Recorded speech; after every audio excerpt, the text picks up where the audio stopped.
अस्सलाम वालेकुम स्टूडेंट्स। हमारा अगला टॉपिक बायोलॉजी में है लेवल ऑफ ऑर्गेनाइजेशन। चैप्टर हमारे पास ये पहला है, लेवल ऑफ बायोलॉजिकल ऑर्गेनाइजेशन क्या होता है। असल में इस लेवल में हम बात करेंगे कि आज जो बेसिकली तौर पर सेल हैं, लिविंग ऑर्गेनिजम्स हैं, ये किस तरह से प्रिपेयर्ड हुए हैं, इनके अंदर कौन कौन सी बेसिक ऐसी चीज़ें थीं जो आपस में मिली और उनके मिलने की वजह से सेल बना। सेल के अंदर डिफरेंट तरह की ऑर्गेनेलिस बनी, वही सेल आपस में मिले, उन्होंने मिलकर एक इंडिविजुअल बनाया। ये सारी जो स्ट्रक्चर्स हैं ये किस तरह से हैं, किस तरह से काम परफॉर्म कर रही होती हैं, किस तरह से आपस में एक दूसरे के साथ कोऑर्डिनेट हुई हैं, कौन कौन सी ये चीज़ें आपस में मिली हैं, हम उनकी बात करेंगे। ठीक है, पहले हम एक छोटी सी बात कर लें। अगर देखें, हम बात कर रहे होते हैं कि इसकी लाइफ की, जिंदगी क्या है। Life is a name of chemical reaction, name of chemical reactions. ये किनका नाम है? केमिकल रिएक्शंस का। ये केमिकल रिएक्शन जो से हैं ये प्रोसीड हो रहे होते हैं, यानी कि ये जो केमिकल रिएक्शन है ये टेक पार्ट होते हैं कहाँ पर? इनसाइड दी बॉडी कर लें या इनसाइड दी सेल कर लें। मुख्तलिफ तरह के न्यूमरस केमिकल रिएक्शंस होते हैं जो लिविंग ऑर्गेनिजम्स की बॉडी में या उनके सेल के अंदर प्रिपेयर्ड हो रहे होते हैं। ठीक है, इसी रिएक्शंस की बुनियाद पर, ये जो केमिकल रिएक्शंस पे किए जा रहे हैं, इन्हीं रिएक्शंस की बुनियाद पर आज हमारी जो लाइफ होती है वो सस्टेन है। दूसरी बात ये जो केमिकल रिएक्शंस होते हैं, इन रिएक्शन में जो चीज़ें मौजूद होती हैं वो एटम्स हैं, वो एलिमेंट्स हैं, वो मॉलिक्यूल्स हैं। ये चीज़ें आपस में इंटरेक्ट करती हैं। इनकी इंटरेक्शंस की बुनियाद पर आगे जो चीज़ें प्रिपेयर्ड हो रही हैं उनको हम डिस्कस करना शुरू कर देते हैं किसमें? लेवल ऑफ ऑर्गेनाइजेशन में। अब ऑर्गेनाइजेशंस क्या है? देखिए, ऑर्गेनाइजेशन में हम किसी भी चीज़ की बात कर लें, वो चीज़ सिंपल से कम्प्लेक्स की तरफ मूव करती है। ऑर्गेनाइजेशन है, इस ऑर्गेनाइजेशन में जब भी हम बात करते हैं तो जो चीज़ें होती हैं वो पहले सिंपल होती हैं, सिंपल से वो जो चीज़ होती है वो फिर मूव करती है किसकी तरफ? कम्प्लेक्स की तरफ। हम इस चीज़ को ऑर्गेनाइजेशन कहते हैं। सपोज दैट अगर हम बायोलॉजिकली बात कर लें ऑर्गेनाइजेशंस की, तो ऑर्गेनाइजेशंस का हम जो वर्ड होता है इसको इज इक्वल टू लेना शुरू कर देते हैं डेवलपमेंट के। ठीक है, यहां पर डेवलपमेंट की बात कर लें, लेकिन डेवलपमेंट के अंदर जो चीज़ें हैं यानी कि वो पहले से ही कम्प्लेक्स होती है, लेकिन हम किसी भी चीज़ की बेस की बात कर रहे हैं। सपोज दैट एक घर बन रहे हैं, एक मकान है, उसको बनाने के लिए बेसिक चीज़ें क्या चाहिए होती हैं?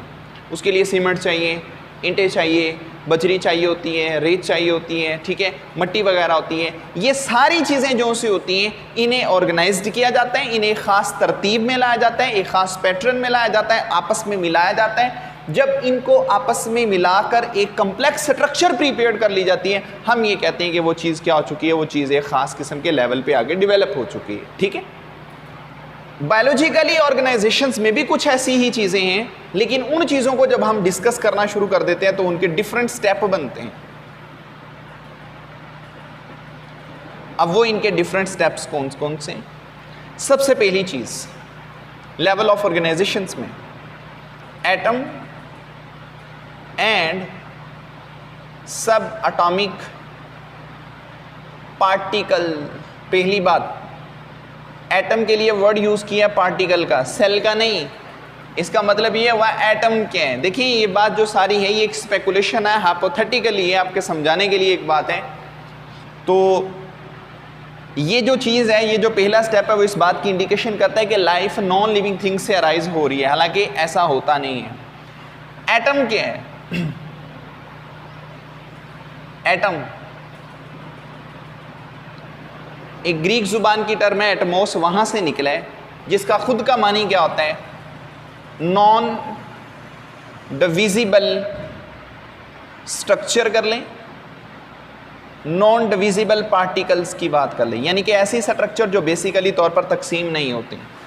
ये बात कब की है? ये 17वीं सेंचुरी की है, 17वीं सदी की बात है। तो एटम की तारीफ ये की जा रही थी कि एटम ऐसे होते हैं जो नॉन डिविजिबल पार्टिकल होते हैं, जो डिवाइड ही नहीं होते। वक्त गुजरता गया, एवोल्यूशन हुई, चेंज आया, तो यहाँ पर फिर क्या हुआ?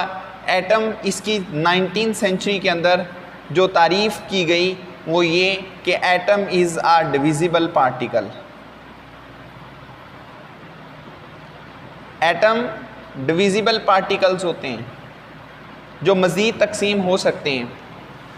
एटम जब तकसीम होते हैं तो इसकी सब एटॉमिक स्ट्रक्चर्स प्रिपेयर्ड होती हैं। सब का मानी होता है स्मॉल, यानी कि एटम से भी कुछ छोटी चीज़ें, ठीक है। अब जब ये डिविजिबल हुआ तो यहाँ पर डिविजिबल होने के नाते इसके 3 पार्टिकल्स बने।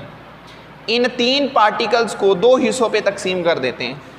एक हिस्सा जो सा होता है वो इनका कहलाता है न्यूक्लियन पार्टिकल्स, दूसरा जो सा हिस्सा होता है वो कहलाता है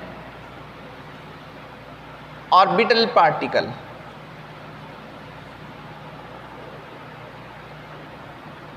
nucleon particles, those particle which present inside the nucleus is called nucleon particle. ये 2 पार्टिकल होते हैं।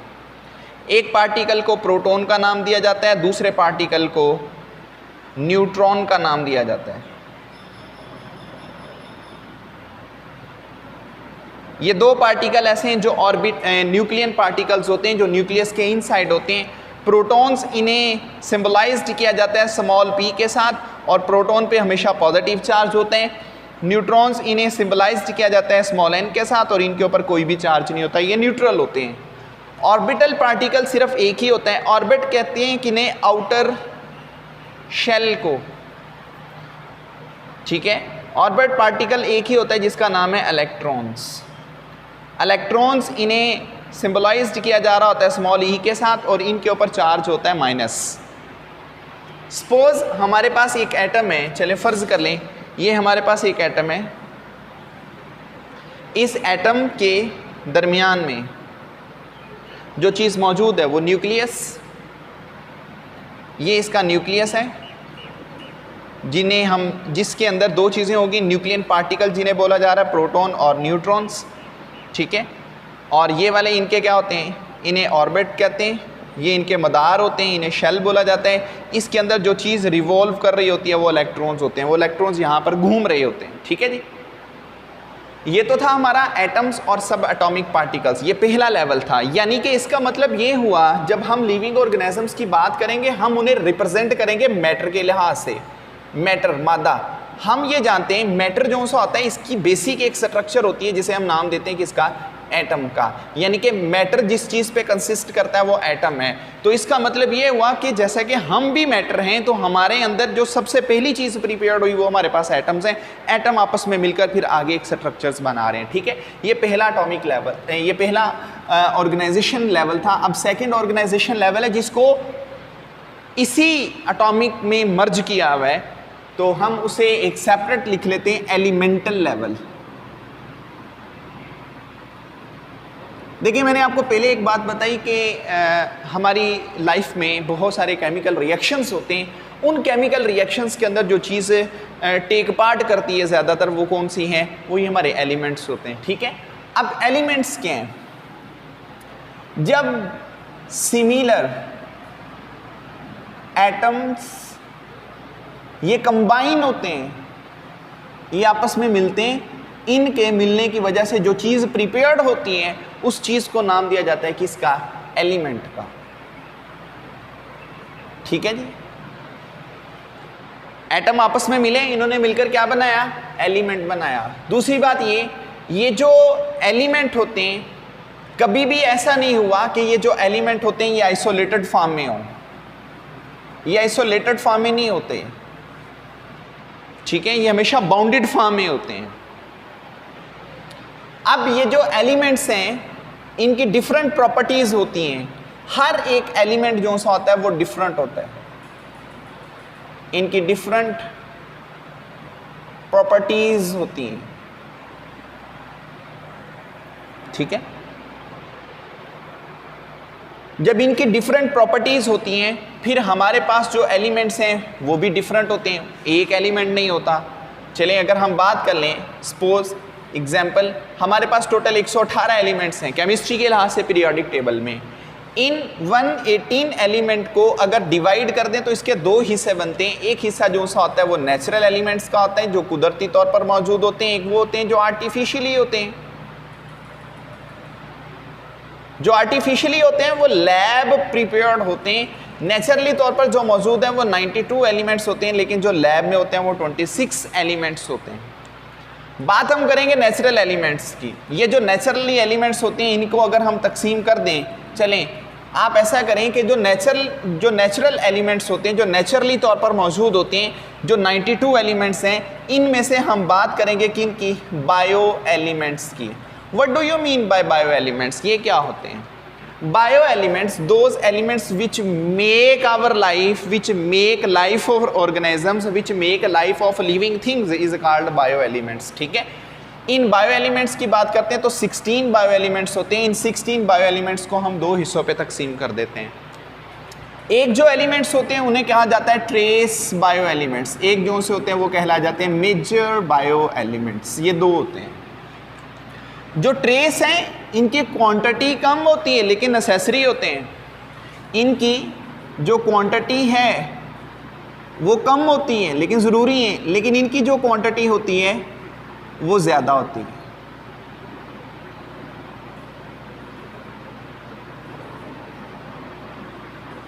ठीक है जी। अब जो ट्रेस एलिमेंट्स होते हैं 16 में से वो कितने होते हैं? ट्रेस एलिमेंट्स जो से होते हैं वो टोटल के 10 होते हैं, यानी कि 16 में से 10 एलिमेंट्स ट्रेस होते हैं, 6 एलिमेंट मेजर होते हैं। इसका मतलब ये हुआ जो 6 वाले होते हैं क्वांटिटी के लिहाज से ज़्यादा होने की वजह से ये 99% बॉडी का बनाते हैं, जबकि ये सिर्फ 1% बॉडी का बनाते हैं। ठीक है जी, ये हमारे पास हैं एलिमेंट्स जिन्हें हम बायो एलिमेंट्स कहते हैं। 16 बायो एलिमेंट्स हैं। अब जो मेजर बायो एलिमेंट्स हैं वो 6 हैं जो हमारे बॉडी का 99% हिस्सा बनाते हैं। 6 बायो एलिमेंट्स जो होते हैं ये कौन कौन से हैं? इनमें आ जाती है कार्बन। चलें सबसे पहले बात कर लें ऑक्सीजन, हम इन्हें ऊपर लिख लेते हैं। Oxygen, carbon, hydrogen, nitrogen, calcium, phosphorus. ठीक है, ये होते हैं। क्वांटिटी के लिहाज से 65%, 18%, 10%, 3%, 2% और 1%। ये जो 99% के करीब हमारे बॉडी का हिस्सा बना रहे 6 बायो एलिमेंट्स, हम फिर इसका ग्राफ भी प्रिपेयर करते हैं। अब इनका ग्राफ कैसे बनाया जाता है?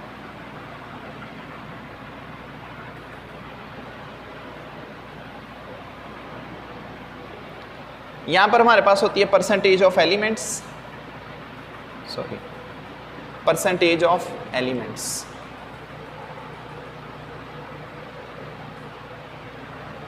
यहां पर होते हैं नंबर ऑफ एलिमेंट्स। एलिमेंट्स में oxygen, carbon, hydrogen, nitrogen, calcium और फास्फोरस। 0 से अगर हम इन्हें स्टार्ट कर लें 10, 20, 30, 40, 50, 60, 70 तक ले आते हैं। ऑक्सीजन टोटल कितने परसेंट है? 65%, यानी कि यहाँ तक बनती है। यहाँ से लाइन लगाएं, इन्हें यहाँ मिला दें।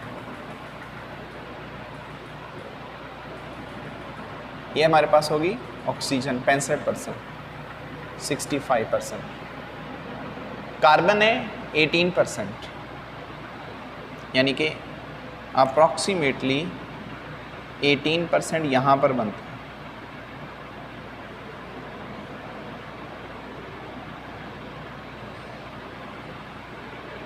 हाइड्रोजन है 10%।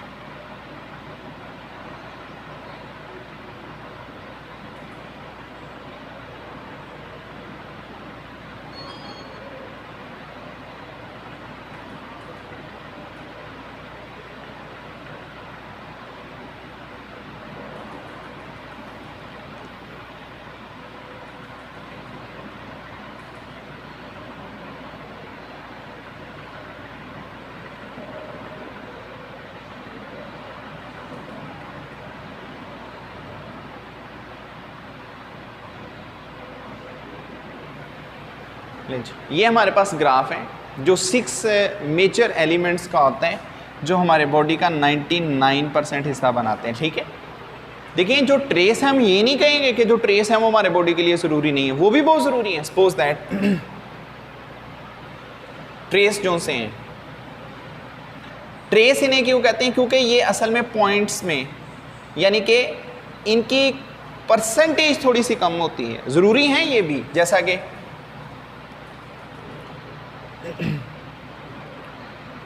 Potassium, phosphorus, chlorine, sodium, magnesium, iron.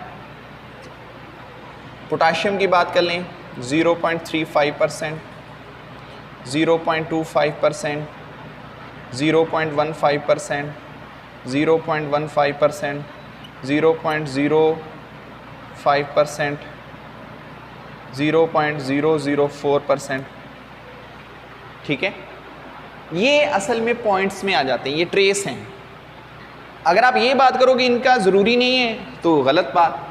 देखिए सोडियम की बात कर लें, चलें, सोडियम, पोटाशियम, ये हमारे मसल्स के अंदर एक पंप होता है जिसे हम कहते हैं सोडियम पोटाशियम पंप। अगर ये चीज़ें नहीं होंगी, हमारे जो न्यूरॉन्स हैं वो कभी भी मैसेज की ट्रांसमिशन ही नहीं करते। इसका मतलब ये ट्रेस हो, मेजर हो, ज़रूरी हैं। ये 16 बायो एलिमेंट्स का बॉडी के अंदर होना बहुत ज़रूरी होता है। ठीक है, फिर कुदरत ने निज़ाम एक ऐसा बनाया हुआ है कि जिसकी बुनियाद पर क्या होते हैं, ये जितने भी एलिमेंट्स होते हैं ना, ये रिसाइकल होते रहते हैं। हमारा बॉडी जो सा होता है वो इन्हीं पे कंसिस्ट कर रहा होता है। तो जब हमारा बॉडी इन्हीं पे कंसिस्ट करता है, हमारा बॉडी डिकम्पोज होता है, तो डिकम्पोज होने के नाते ये जितने भी एलिमेंट्स होते हैं इन्हें माहौल से ऑब्टेन किया हुआ होता है, तो दोबारा ये फिर कहाँ चले जाते हैं, इन्हें माहौल में दाखिल कर दिया जाता है। ठीक है जी, तो ये एलिमेंटल लेवल है जिसके अंदर हम बात करते हैं एलिमेंट्स की। तो ये चंद एक एलिमेंट्स मौजूद होते हैं। ठीक है, तो इसके बाद अगला जो सा लेवल है उसमें हम बात करते हैं मॉलिक्यूलर लेवल की।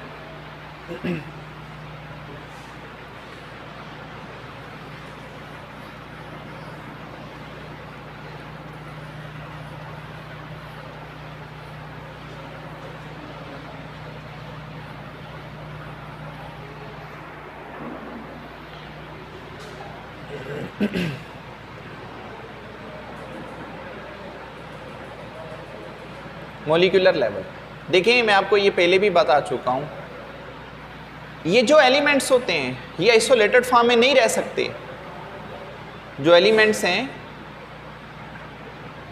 ये आइसोलेटेड जो फॉर्म होती है उसमें मौजूद नहीं होते, यानी कि ये सेपरेट नहीं होते। फिर क्या होता है, यही एलिमेंट्स क्या होते हैं, आपस में कंबाइन हो जाते हैं। अब इन्होंने मॉलिक्यूल बनाना है। डिफरेंट एलिमेंट्स जब आपस में कंबाइन होते हैं, आपस में मिलते हैं, इनके मिलने की वजह से जो चीज़ प्रिपेयर्ड होती है उसे मॉलिक्यूल कहते हैं। मॉलिक्यूल, सपोज दैट एग्जाम्पल ले लें, आपके पास ग्लूकोज है C6H12O6, कार्बन डाइऑक्साइड गैस है, वाटर है H2O। पानी की बात कर लें, इस वाटर को निकाल लें H2O, 2 लेवल आपके प्रीवियस पूरे हो जाएंगे। एक चीज़ एटम, अगर आप एटम की बात कर लें हाइड्रोजन के 2, ऑक्सीजन का 1। अगर आप एलिमेंट की बात कर लें हाइड्रोजन और ऑक्सीजन 2 एलिमेंट हैं, 2 एलिमेंट हैं, 3 एटम हैं, मिलके क्या बना रहे हैं, मॉलिक्यूल बना रहे हैं। हर मॉलिक्यूल की प्रॉपर्टीज़ जो से होती हैं वो स्पेसिफिक होती हैं, किसी की प्रॉपर्टीज़ किसी के साथ मैच नहीं करती। जिस तरह आपने ये कहा कि पीछे जो एलिमेंट्स होते हैं वो स्पेसिफिक होते हैं, उनकी प्रॉपर्टीज़ आपस में मैच नहीं करती, इसी तरह इनकी भी प्रॉपर्टीज़ आपस में मैच नहीं करती, ये भी किसी के साथ नहीं मिलते जुलते। तो ये आपके पास मॉलिक्यूल्स होते हैं। अब मॉलिक्यूल्स के लिहाज से अगर देखा जाए तो यहाँ पर जो एलिमेंट्स होते हैं वो क्या होते हैं, जब वो आइसोलेटेड फॉर्म में मौजूद नहीं होते फिर वो कंबाइन फॉर्म में होते हैं। जब वो कंबाइन होते हैं तो कंबाइन होने के लिए कोई ना कोई उन्हें क्या चाहिए होता है, बॉन्ड रिक्वायर्ड होता है। बायोलॉजी के अंदर जो एलिमेंट्स आपस में मिलते हैं यहाँ पर इनके पास सिर्फ 2 किस्म के बॉन्ड यहाँ पर बनते हैं, 2 टाइप्स के बॉन्ड होते हैं। एक जो सा होता है वो आयनिक बॉन्ड होता है, दूसरा जो सा होता है वो कोवलेंट बॉन्ड होता है। ठीक है, कोवलेंट बॉन्ड जिसमें शेयरिंग ऑफ इलेक्ट्रॉन्स हो जाती हैं, आयनिक बॉन्ड जो सा होता है ये आयंस की बेस पे बनता है, आयंस। सपोज दैट आपके पास है sodium Na positive Cl negative is equal to NaCl, ठीक है जी। आयोनिक बांड, ये कोवलेंट बांड की बात कर लें, शेयरिंग ऑफ इलेक्ट्रॉन्स की बुनियाद पर होता है methane CH4, sharing of electrons की बुनियाद पर ये चीज़ें प्रिपेयर्ड हो रही होती हैं, ठीक है जी। तो ये हमारे पास क्या है, मॉलिक्यूल्स प्रिपेयर्ड हो रहे हैं जिन मॉलिक्यूल्स के बनने में क्या होते हैं, बॉन्ड होते हैं, ठीक है। अगली जो चीज़ उन्होंने मॉलिक्यूल में बयान की है वो ये कि जो मॉलिक्यूल्स होते हैं इनकी दो टाइप्स होती हैं। कुछ मॉलिक्यूल ऐसे होते हैं जो ऑर्गेनिक्स होते हैं, कुछ मॉलिक्यूल ऐसे होते हैं जो इनऑर्गेनिक्स होते हैं। ऑर्गेनिक और इनऑर्गेनिक की अगर हम बात करते हैं तो इसके अंदर दो चीज़ें और भी डिफाइन की जाती हैं कि कुछ जो मॉलिक्यूल्स होते हैं उनका मोलेकुलर वेट जो सा होता है वो बहुत ज़्यादा होता है, ठीक है, लेकिन कुछ ऐसे होते हैं जिनका मोलेकुलर वेट कम होता है। अब जो मॉलिक्यूल्स हैं, इन मॉलिक्यूल्स की टाइप्स होती हैं, इनकी दो ही टाइप्स हैं। एक वो मॉलिक्यूल जो माइक्रो मॉलिक्यूल्स होते हैं, एक वो मॉलिक्यूल जो मैक्रो मॉलिक्यूल्स होते हैं। वो मॉलिक्यूल जो माइक्रो मॉलिक्यूल्स होते हैं, माइक्रो ग्रीक जुबान की टर्म है, माइक्रो से निकला जिसका मानी होता है स्मॉल, मैक्रो का मानी होता है लार्ज। इनका जो मॉलिक्यूलर वेट होता है वो कम होता है। सपोज दैट वाटर है, कार्बन डाइऑक्साइड गैस है हमारे बॉडी के अंदर, तो इनका मॉलिक्यूलर जो वेट होता है जिसे मोलेकुलर वेट भी कहते हैं वो बहुत कम होता है। मैक्रो मॉलिक्यूल्स की बात करें इनका वेट ज़्यादा होता है, जैसा कि कार्बोहाइड्रेट्स हैं। इसके बाद बात कर ले तो लिपिड्स की, प्रोटीन्स की, तो ये सारे क्या हैं, ये असल में हाई मॉलिक्यूलर इनका वेट होता है, ठीक है। अब ये जो मॉलिक्यूल्स हैं जो माइक्रो और मैक्रो के लिहाज से डिफाइन किए जा रहे हैं, इन्हें अगर हम आगे मजीद डिफाइन करते हैं तो ये दो तरह के होते हैं। एक कहलाते हैं इनऑर्गेनिक और एक कहलाते हैं ऑर्गेनिक। इनऑर्गेनिक वो होते हैं जो वाटर डिजोल्व होते हैं, ऑर्गेनिक वो होते हैं जो वाटर डिजोल्व नहीं होते। इनके ऊपर नेट चार्ज मौजूद होता है, जब इन्हें पानी पे डिजोल्व करते हैं इन पे मौजूद नहीं होता। सपोज दैट आप इनऑर्गेनिक की बात कर लें, कार्बन डाइऑक्साइड, वाटर, ये इनऑर्गेनिक होते हैं। ऑर्गेनिक की बात कर लें तो ग्लूकोज C6H12O6 है, लिपिड्स, प्रोटीन्स की बात कर लें, ठीक है। इसके बाद आप बात कर लें तो DNA, RNA वगैरह, ये सारे ऑर्गेनिक्स होते हैं, ठीक है। अब ये जो मॉलिक्यूल्स हैं जो बेसिकली तौर पर हमारी लाइफ को प्रिपेयर्ड कर रहे हैं, इन्हें हम क्या कहते हैं, इन्हें हम बायोलॉजिकल मॉलिक्यूल्स कहते हैं। Those molecules which make our life, it is called biological molecule. ये सारे बायोलॉजिकली मॉलिक्यूल्स होते हैं। अच्छा, अब फिर अगली जो चीज़ है वो ये कि जो मैक्रो मॉलिक्यूल्स होते हैं ये जिस चीज़ से प्रिपेयर्ड होते हैं वो माइक्रो मॉलिक्यूल्स होते हैं। यानी कि माइक्रो का कॉम्बिनेशन जो सा होता है वो मैक्रो बनाता है। जब माइक्रो आपस में मिलते हैं वो चेंज हो जाते हैं मैक्रो में। दूसरी बात ये, मैक्रो जब ब्रेक डाउन होते हैं तो इनसे एनर्जी भी पैदा होती है। एनर्जी पर्पस के लिए क्या किया जाता है, इन्हें इस्तेमाल किया जा रहा होता है, ठीक है। तो ये हमारे पास माइक्रो और मैक्रो मॉलिक्यूल्स हैं, ऑर्गेनिक और इनऑर्गेनिक हैं, ठीक है। तो मॉलिक्यूल्स किस तरह से प्रिपेयर्ड होते हैं वो मैंने आपको जस्टिफाई कर दिया, ठीक है जी। तो ये बायोलॉजिकल मॉलिक्यूल्स क्या होते हैं हमने वो भी थोड़ा सा उसका देख लिया। अगला जो हमारे पास लेवल है उस लेवल को हम नाम देते हैं किसका, सेल एंड ऑर्गेनेलीज का।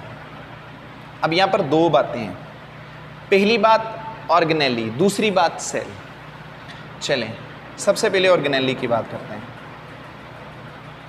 ऑर्गेनेली क्या है, the subcellular structure in the cell, subcellular structure in cell which perform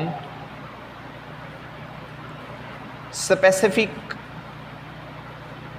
functions like mitochondria, Golgi complex, ribosomes, nucleus. ये चंद एक ऑर्गेनेलीज लिखी हुई।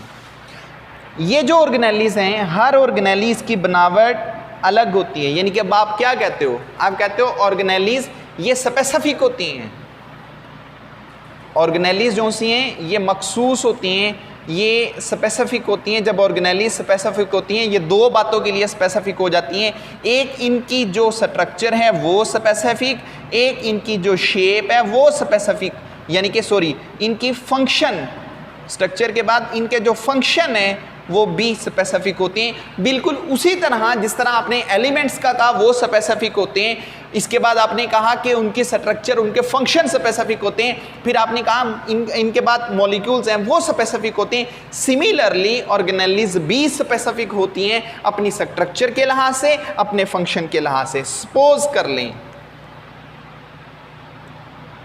एग्जाम्पल ले लो, mitochondria stand for power house of cell. Mitochondria को power house of cell कहते हैं। इनकी शक्ल कैसी होती है, इनकी स्ट्रक्चर क्या है, ये इलोंगेटेड होते हैं, डबल मेम्ब्रेन बाउंड ऑर्गेनेली है ये वाली, ठीक है। इनकी जो शक्ल होती है वो इलोंगेटेड होती है, स्फेरिकल होती है। किसी भी इन्हें पैटर्न से हम बनाते हैं, ये स्फेरिकल, इलोंगेटेड, रॉड लाइक, ठीक है, स्पाइरल, तो ये हमारे पास माइटोकॉन्ड्रिया है। न्यूक्लियस की बात करोगे वो गोल बनेगा, गोल्जी कम्प्लेक्स की बात करोगे वो सैक लाइक स्ट्रक्चर्स होती हैं। तो ये डिफरेंट इनके स्ट्रक्चर्स होती हैं, ठीक है। ये चीज़ किस पे बेस कर रही होती है, ये असल में इनके अंदर अरेंजमेंट ऑफ मॉलिक्यूल्स पे डिस्कस कर रहे होते हैं हम। चले फ़र्ज़ कर लें हमारे पास ये आउटर, आपके पास क्या है, इसकी मेम्ब्रेन मौजूद है, ये मेम्ब्रेन है। मेम्ब्रेन की अनाटमी देख लें तो आपका प्रीवियस लेवल पूरा हो जाएगा, जिसको आपने मॉलिक्यूलर लेवल कहा। मेम्ब्रेन में दो चीज़ें मौजूद होती हैं यहाँ पर, एक चीज़ होती है लिपिड, एक चीज़ होती है प्रोटीन। क्या है ये, मैक्रोमॉलिक्यूल्स हैं, प्रूव हो जाएंगे। लिपिड यहाँ पर कितना है, लिपिड जो सा होता है यहाँ पर 40% होता है लिपिड, और प्रोटीन्स कितनी होती हैं, 60% यहाँ पर प्रोटीन्स होती हैं। तो इसका मतलब है ये पिछला लेवल पूरा हो चुका है। ये ऑर्गेनेलीज हैं जो विद इन द सेल होती हैं, स्पेसिफिक काम परफॉर्म करती हैं। हर सेल जो से सेल के अंदर ये ऑर्गेनेलीजों से एक नहीं है, डिफरेंट है। फिर यहाँ पर हमारे पास एक चीज़ आ जाती है कि हमारे पास बेसिकली तौर पर सेल भी दो होते हैं, एक प्रोकैरियोट्स का आता है, एक यूकैरियोट्स का आता है। उन दोनों में ऑर्गेनेलीज का भी फर्क होता है। ये दरमियान में न्यूक्लियस आ गया, न्यूक्लियस के अंदर भी एक ऑर्गेनेली होती है जिसे न्यूक्लियोलस कहा जाता है। इसके साइड पर यहाँ पर एक सतह के साथ यहाँ पर अटैच होती है एक ऑर्गेनेली जिसे हम नाम देते हैं एंडोप्लाज्मिक रेटिकुलम का। ये एंडोप्लाज्मिक रेटिकुलम्स होती हैं, ठीक है। फिर यहाँ पर हम बना लेते हैं गोल्जी कम्प्लेक्स होती हैं। ये कुछ रॉड लाइक स्ट्रक्चर्स होती हैं जिन्हें माइटोकॉन्ड्रिया कहा जा रहा है, ठीक है। तो यहाँ पर ये हमारे पास राइबोसोम्स हो गए, ये हमारे पास लाइसोसोम्स हो गए, ये हमारे पास वैक्यूल्स हो गए। इसके बाद यहाँ पर ये हमारे पास सेंट्रियोल्स हो गए। ये एक सेल, इसके अंदर बेसिकली तौर पर ये मुख्तलिफ तरह की ऑर्गेनेलीज हैं। इसे हम नाम दे रहे हैं किसका, राइबोसोम्स का। आपको दिखाई दे रहा होगा कि बेसिकली तौर पर ये जितनी भी स्ट्रक्चर्स हैं ये सारी की सारी डिफरेंट हैं, एक दूसरे के साथ ये मैच नहीं कर रही।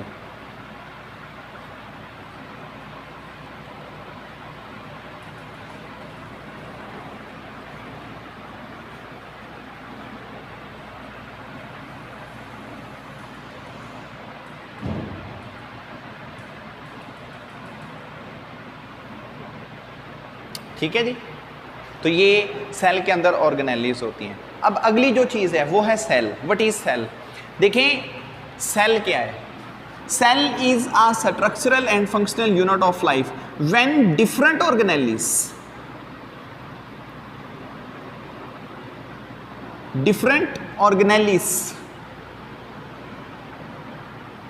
combined together, linked with each other in a specific sequence, in a appropriate manner, in a specific place is called cell. अब सेल कैसे बनता है? वो कहते हैं जब डिफरेंट ऑर्गेनेलीज, मुख्तलिफ किस्म की जो ऑर्गेनेलीज हैं वो आपस में एक ख़ास पैटर्न के साथ एक ख़ास जगह पे मिलती हैं, वो जिस चीज़ की प्रिपरेशन करती हैं वो सेल कहलाता है। ये हमारे पास सेल बन गया, ठीक है जी। अब ये जो सेल होता है ये ज़िंदगी के काम परफॉर्म करता है। इसकी दो टाइप्स होती हैं अकॉर्डिंग टू ऑर्गेनिजम्स। एक जो सा होता है वो प्रोकैरियोटिक सेल होते हैं और दूसरे जो से होते हैं वो यूकैरियोटिक सेल्स होते हैं। ये 2 सेल होते हैं, हर सेल स्पेसिफिक होता है।